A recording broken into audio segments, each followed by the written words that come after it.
If you're not using top-down analysis, you're trading blind. That's why most traders stay stuck, taking losses and missing big moves.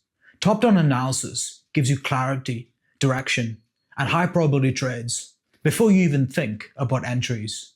So in this video, I'll show you exactly how to use top-down analysis step by step, so you stop guessing and start trading with intent. But first, what is top-down analysis? Well, top-down analysis is the process of going from the high timeframes to the medium timeframes to the low timeframes to build a big picture narrative of the market. Now, each of these timeframes has its own use case. High timeframes we use for directional biases and working out which way the market is going, because high timeframes provide the most accurate picture of the market. So if we can work out the market's bullish on high timeframes, we have the highest possible odds of taking high probability trades. Medium timeframes are for actually formulating your setups. So on the medium timeframes, we're actually refining areas and identifying trading ranges that we can look to trade through.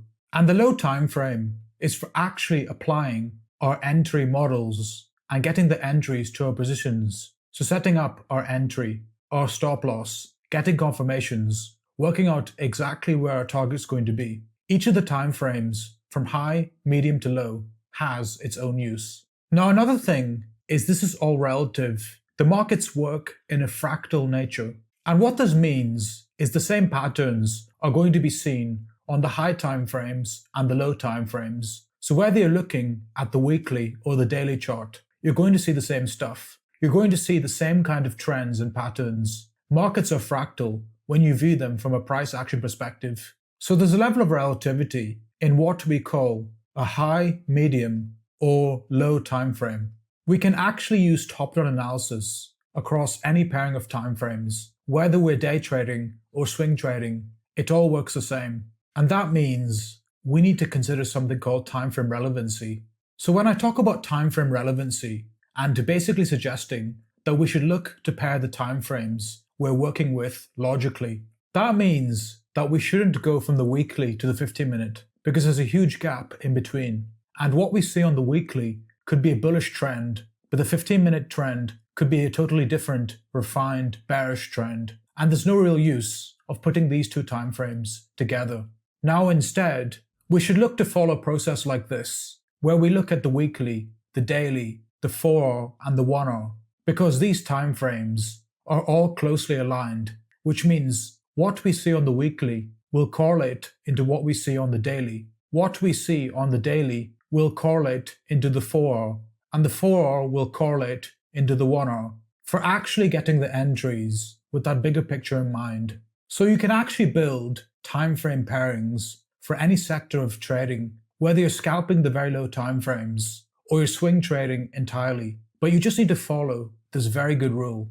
This is the one step down approach. So when we're looking at a high time frame, for example the weekly, rather than jumping straight to the hourly or the 30-minute or the 15-minute, we want to take one step down. So we go from the weekly to the daily, and then from the daily we take one step down to the 4-hour, and from the 4-hour we take one logical step down to the hourly. And that would be a good setup for swing trading. Weekly, daily, 4-hour, 1-hour. Now if you wanted to day trade a little bit more, you could follow a 4-hour, 1-hour, 30-minute, 15-minute step down approach. Here, you're building your narrative on the 4-hour. You're identifying setup opportunities on the 1-hour and 30-minute, and then you're using the 15-minute for your actual executions. If you wanted to go even lower than that, you can use the 1-hour, 30-minute, 15-minute, and 5-minute. This is for pure day trading, where you use the hourly to build your daily range, the 30 and 15-minute to work out those magnet price areas, and then the 5-minute to actually refine your entries to get the best possible reward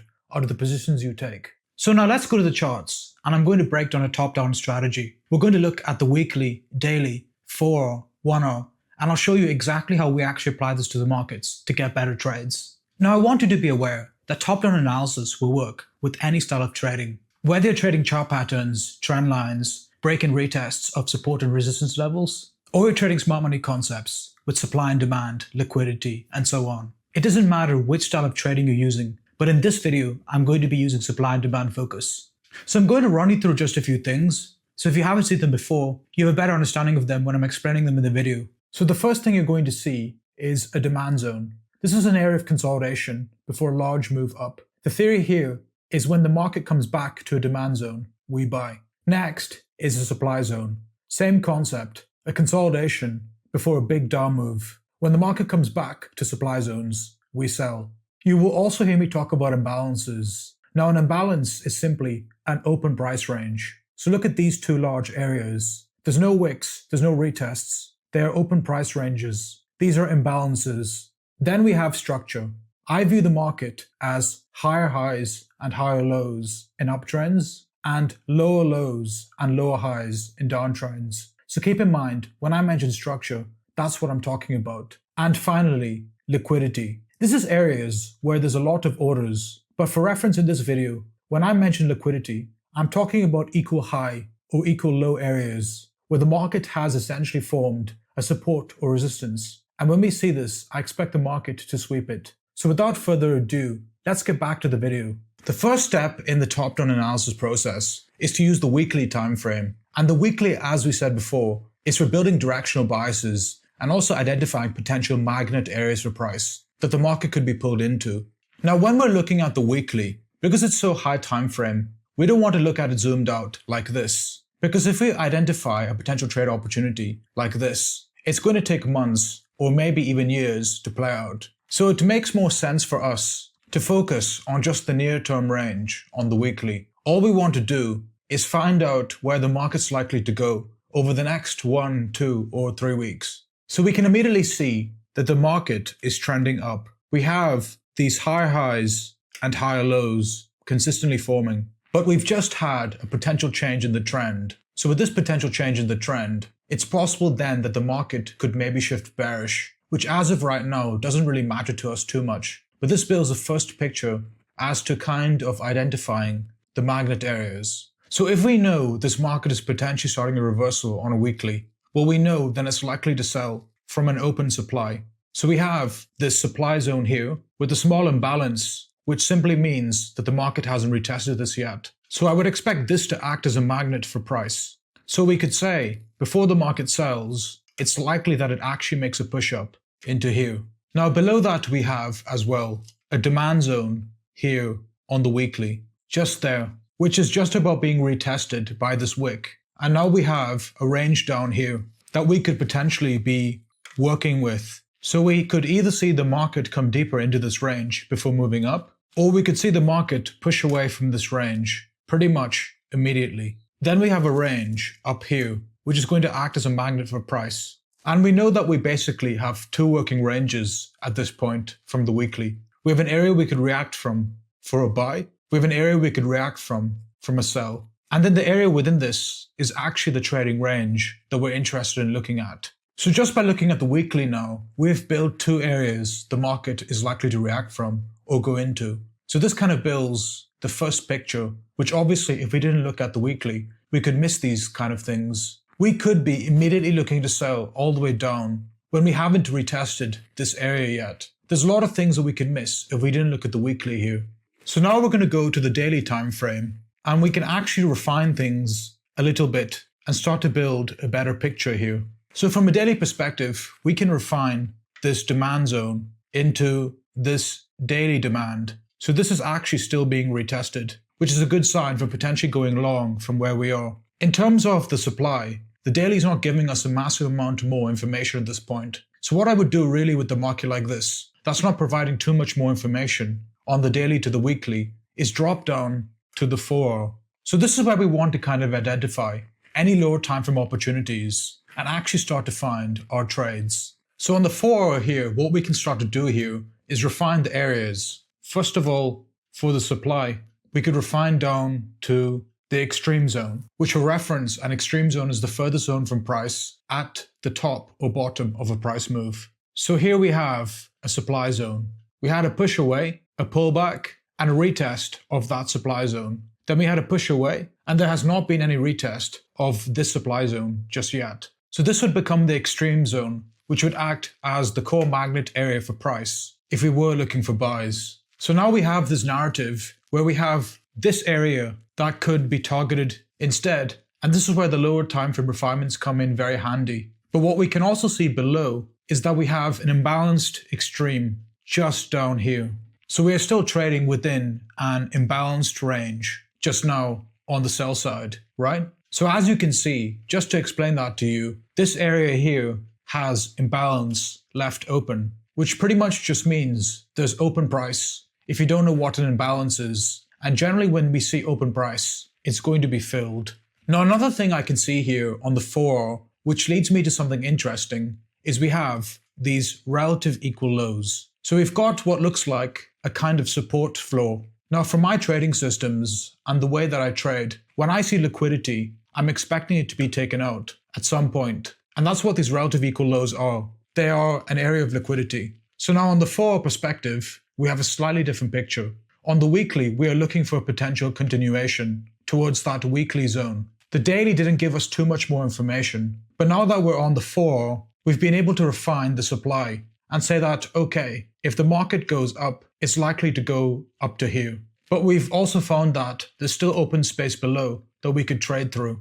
So your trades are not always going to fall directly in line with what you're seeing on the weekly time frame. The weekly is for finding those magnet areas and the overall picture, and then we can use that range that we've built to find smaller trades within. So breaking down the 4-hour trend, because we always want to break down the relevant trend, we can see from this high, we had a break of structure under this level just here. We then had another break of structure under this level here. Then we had one more break of structure under this level here. And this downtrending movement actually broke this level here, which opens us into this imbalanced range. So now I'm thinking to myself, well, the market then is likely to fill the imbalanced range before buying. So if we were going to buy, we would first of all come and tackle this demand and maybe even sweep that liquidity that we spoke about. So now we've shifted from having that weekly perspective of buy to sell to potentially finding a 4 opportunity to sell to buy to then potentially sell. So we've built a narrative within the larger narrative. Obviously, when you just look at this trend alone and you don't have that big picture in mind, it's easy to miss a lot of the important things, such as you may try and extend a trade too far because you don't understand the bigger picture, or you might not be considering some of the areas where trades are likely to come from. So what we can do now on the 4 time frame is actually within this trend, see that there's an imbalanced extreme just here. So once again, going back to that point about extreme supply and demand zones, this is all efficient. There's no open space. There's no imbalance. Then we had this sell-off. We pull back. This is efficient too. There's no imbalance here. But now we had a sell-off and we left open this supply. So this is what we would call the extreme zone within the 4-hour trend. So what we could do at this point is actually look for a sell trade from here, stops over the high, and we could target this demand because we know the market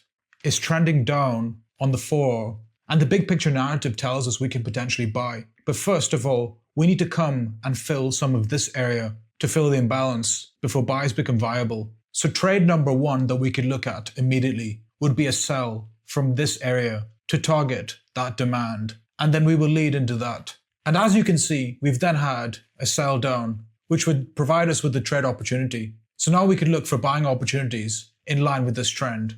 And in order to see that, we would want to see body closures above this level to change the trend. So just to break down the trend for you, we've got the shift here, then we have this downtrend formulation through here, and now we're in this area. So if we could break and close above here, we could look for buys to go higher. Now what we can also do while we're here is refine a little bit more to the hourly to see if there's any open areas below. And now this makes things a little bit more obvious from that liquidity perspective, because we can see that we do indeed have imbalance or open price range here that could act as a magnet for price to lead us into this hourly demand zone. So now, if we get body closures here, we can trust in this zone. But with the liquidity and the imbalance below, we should more so be interested in the extreme zone if we were going to look for a buy. Now what you can do at this point is use your buy trade on this zone and target the upside. And why do we know this is a trade? And why has this become possible for a trade when it wasn't previously? Well, that's because we have a big picture narrative we know the market is likely to extend higher based on the fact that there's an open supply on the weekly and the daily, which if we didn't do top-down analysis, we wouldn't know existed. Therefore, this trade that we're looking at here would be totally invalid, and it wouldn't even be on our minds, because we wouldn't know that the market was likely to push towards that weekly area. So we could place an order there if we wanted to, using the hourly refinement, or of course you could wait for a confirmational entry within that zone. And then of course, as we said, we will be looking to see if the market does break above this level. Here, we could lead into potential buys if we get a nice closure above. So let's see what the trend gets up to. We had a push. We hadn't closed above just yet though. Now we're selling back down at the moment. And as you can see, the market is giving way to that level and trading us towards that hourly refined zone. So now from here, we could get into this position quite happily because we have the high time frame narrative in mind. We know that the market broke structure at this level into a new higher high. We know we have this open extreme supply that we could be targeting above. So buying from the extreme demand makes a lot of sense. So if we were to let that trade run, we will see that we do start moving in the right direction indeed. And pretty much all of that was built off the big picture narrative, moving in to the smaller picture narrative, which allowed us to take advantage of these trading opportunities. Now, why does top-down analysis help so much with this? And why was it so crucial here? Well, that's because without doing this higher time frame analysis, first of all, we wouldn't have a clear picture as to which way the market was going on the higher time frames. So we would have been confined to just trading the low time frame price action, in which case, yes, we probably would have got this short anyway, because it made sense on the low time frames. But this long definitely wouldn't have been viable because we wouldn't have any reason to believe that the market was going to go up after it, of course, came down. So by carrying out this top-down analysis process, we identified a new trade opportunity. And of course, overall, we just had more clarity on the trades that we were looking at because we have that big picture, high accuracy time frame idea in mind that's going to give us the most clear picture as to where we're likely to go. And then the low time frames are just utilized to find entries within that bigger picture range. So we're always trading the weekly and daily perspective, but we're using the 4-hour and the 1-hour to identify the smaller trends and identify the actual trading opportunities within that bigger range. Now, top-down analysis is incredibly useful, but there are a few things that you need to consider when trading with top-down analysis. If you don't consider other things, you might end up taking a bad loss, even if the trade looked good from a top-down analysis perspective. So we're looking at an intraday position opportunity here. Let's say you completed your top-down analysis from the 4-hour to the 1-hour to the 30-minute, and now you're using this 10-minute time frame, which I pretty much use as an alternative to the 15-minute to identify an entry. Now we had a break of structure just here. The market pulled back, we executed a buy, and it moved up. Now one thing you need to know about this trade, which you might not have noticed, is that this was at the start of London session. So this trade would have been executed at around just past 9 a.m. and then it led through and closed out by around 11 a.m. So this trade took place at the start of London session. Now this is important because if your top-down analysis sets up a perfect trade, but it's coming in at the end of New York session, for example, just before the Asia session begins, then the trade is not going to be so good, even if the top-down analysis looks solid. The reason for that is generally through Asia,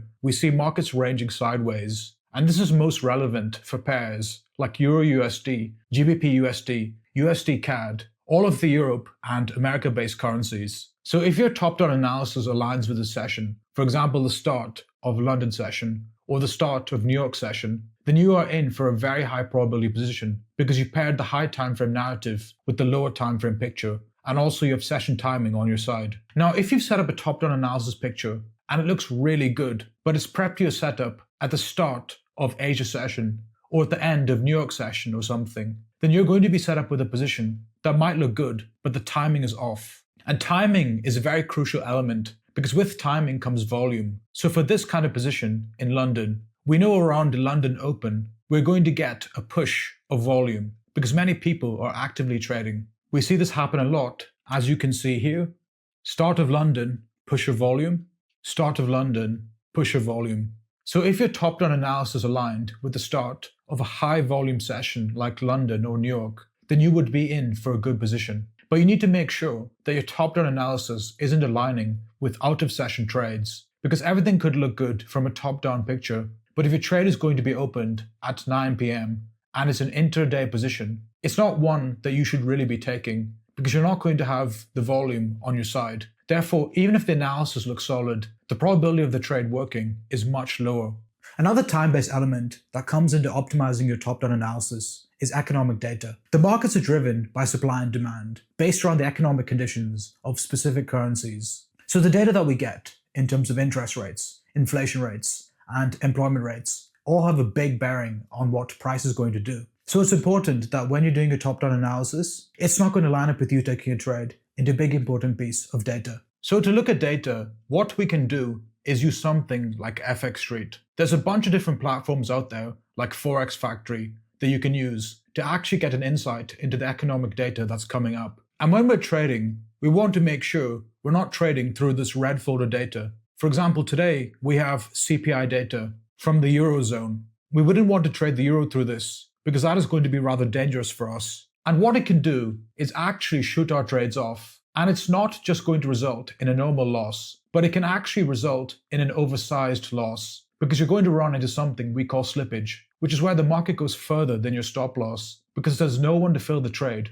on the other side of your position. So top-down analysis is really good, but there's a couple of things you need to consider in terms of timing. Because if you get yourself drawn up in this overconfidence because you think, okay, this top-down setup looks really good from the 4-hour, the weekly, the daily, whatever.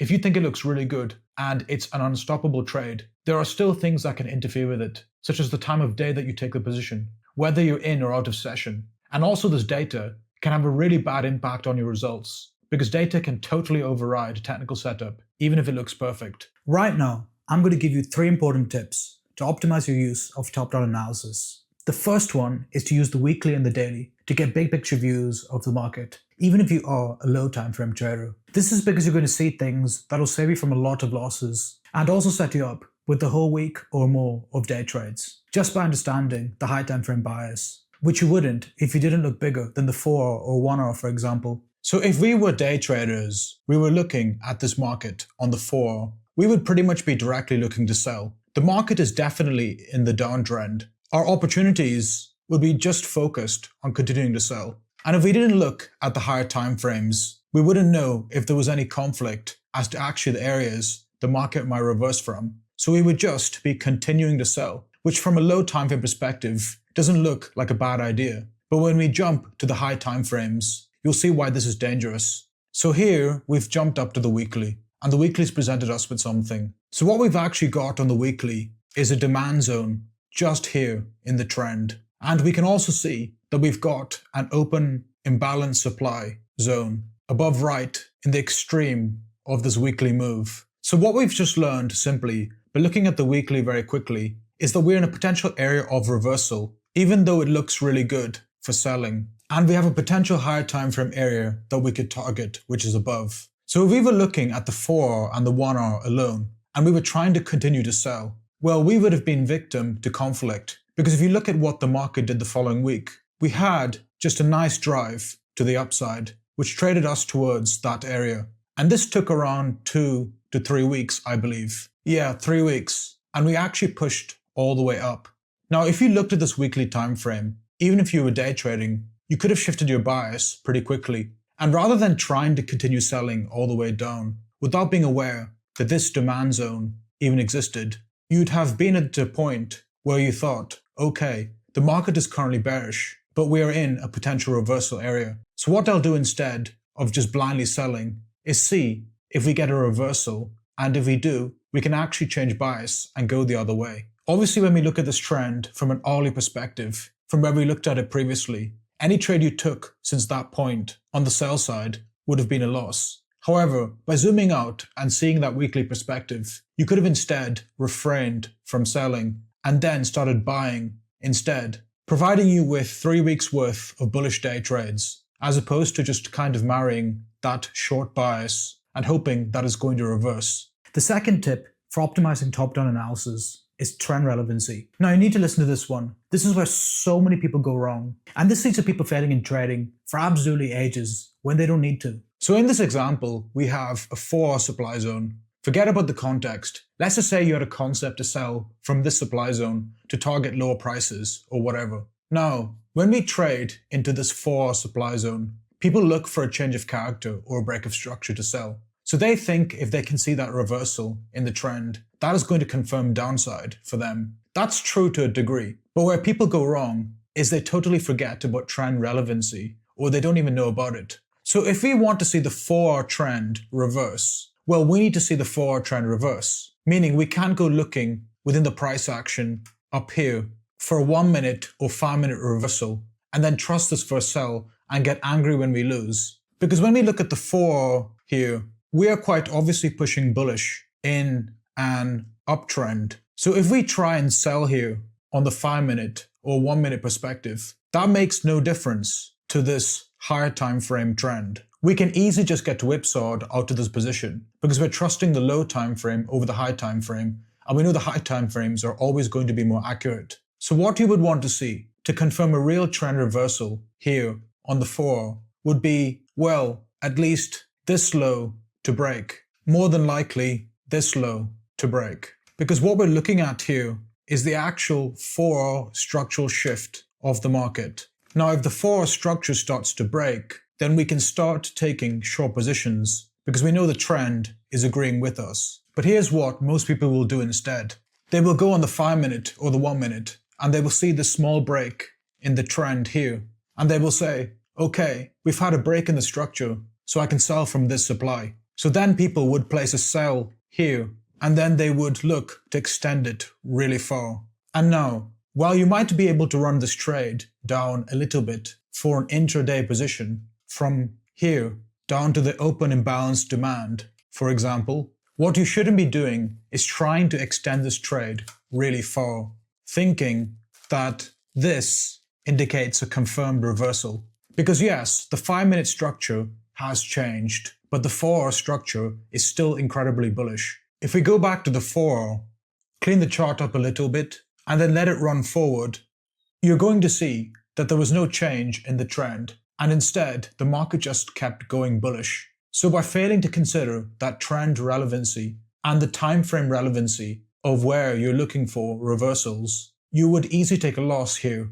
And I see people losing in these trades every single day, all the time, then getting angry at the markets and saying that trend trading doesn't work. When really, it's not a problem with trend trading. It's a problem with your identification of what trends actually matter. If you're looking at the 4, you need to see the 4 reverse to confirm something. So you would look for a change of character or a break of structure on the 4 and 1 hour time frames, just to make sure these lows actually give way. You do not want to focus on a 4-hour supply zone and then jump straight to the 5-minute to look for a reversal. You've missed out so much important price action that even if the 5-minute reverses, the 4 could still be going very strong against your position.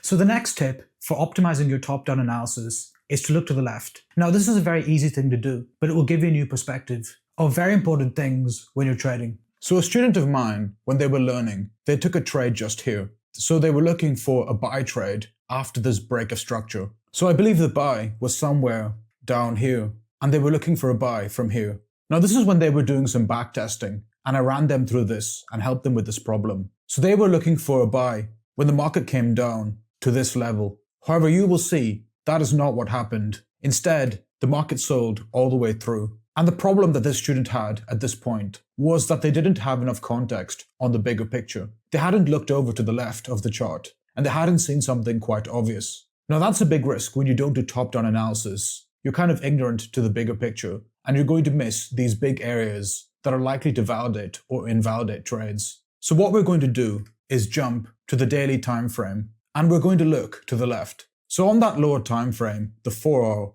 the trend reversal looked reasonably valid. But when we actually look at the daily here, and we look over to the left, we can see we actually have 2 equal lows formed, bringing it back to that point about liquidity. That obviously makes the trade high risk and lower probability. But the real important thing here is not that equal low liquidity, but instead, when we look over to the left, we are going to see quite clearly this buy was taking place within an imbalanced range. There was actually no meaningful area for a reversal to take place at this level. However, below, there's this imbalanced demand, which as we know, is going to act as a magnet for price. So by going to the daily and taking a look over to the left, we see the buy has pretty much no notable grounds to take place on a higher time frame. And there's also a magnet below, which is going to draw price towards it. So by looking at this big picture, we immediately see, okay, this reversal is not strong. We've also got liquidity. We're not buying from a meaningful area, and there's reason for the market to go lower. So rather than taking a buy here based on just the low time frames, we would view the high time frame, and that would pretty much practically almost guaranteed help us to avoid taking this loss. Because when we look at it from a big picture, it makes absolutely no sense to buy there. See, this is the problem with low time frames. They can form noise and they can form setups that look good. But when you look at the bigger picture context, which is really what top-down analysis is all about, you're going to see some of the trades you're looking at really are not that great, which is not a bad thing because it's going to save you from losing on those positions. So always look to the left when in doubt and see if there's any areas that the market is likely to react to or get pulled towards. So that's exactly how you do top-down analysis and optimize it. If you want to learn how I use top-down analysis to take trades like this and make money like this, and that my students have also used to acquire multiple six figures in proprietary funding, then click the link in the description below and we can hop on a call to discuss how you can be a profitable trader in less than 4 hours a week using my proven market edge system.